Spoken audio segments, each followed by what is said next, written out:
YGIG's courage! Hello po, I'm Meg. YGIGs? Kumain na po ba kayo? Hello po, I'm Bian. YGIGs? Passion! Oh my God! I'm John, YGIG's. Are you guys having a great time? Yes, this is Hazeline, YGIG's dream.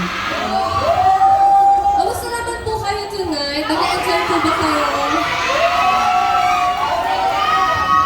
Pero teka lang po, di ba dapat ani? Pero bakit 5 na naman po? Oo nga. I apologize po kasi wala pa po si JM. Kasalukuyan pa rin po siyang nagpapagaling ng kanyang injury, so pagpasensya niyo na po. Fight lang po kami tonight. Sana po pagpatuloy pa rin po natin siyang ipagdasal para po sa kanyang pagaling po. Ayan,